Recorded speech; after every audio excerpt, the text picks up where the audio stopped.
کہ میدان محشر میں بھی جب پل صراط پہ لوگ گزر رہے ہوں گے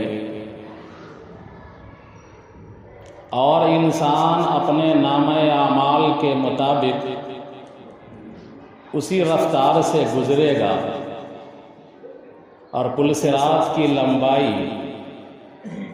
500 سال تیز رفتار گھوڑے کی مسافت اتنی ہے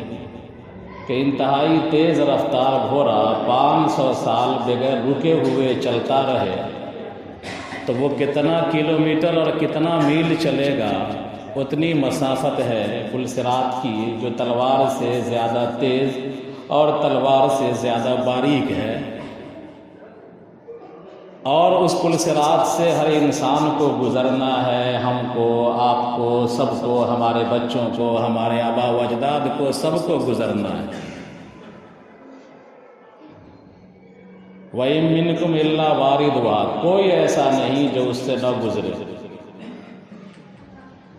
تو اس موقع پر حضرت فاطمہ رضی اللہ تعالی عنہا جب پل صراط سے گزریں گی، چونکہ پردہ کرنے کے معاملے میں سیدہ فاطمہ رضی اللہ تعالی عنہا نے ایک مثال قائم کیا تھا دنیا میں، اور اپنے دور کی وہ ایک آئیڈیل خاتون تھی۔ اللہ کے رسول صلی اللہ علیہ وسلم کی صاحبزادی تو تھی ہی، لیکن پردے کا اتنا اہتمام تھا کہ انہوں نے تاکید کری تھی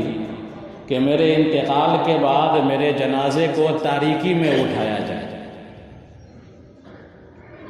تاکہ کوئی دن کی روشنی نہ ہو، کوئی میرے جنازے کو بھی نہ دیکھے۔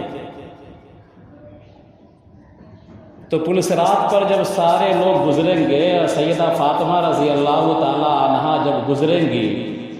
تو آواز آئے گی اللہ کی طرف سے، فرشتے آواز دیں گے کہ یا معاشر الانبیاء والاتقیاء غضوا من ابصارکم، کہ اے انبیاء کی جماعتوں، اے اولیاء کی جماعتوں، اے صحابہ کی جماعتوں، اے منتخب بندوں کی جماعتوں، اپنی نگاہیں نیچی کرو، اس لیے کہ سیدہ فاطمہ رضی اللہ تعالی عنہا پل صراط سے گزر رہی ہیں۔ تو جو عورتیں پردہ کرتی ہیں اور پردہ کریں گی، اللہ تبارک و تعالیٰ اس کا ایسا اکرام کرواتا ہے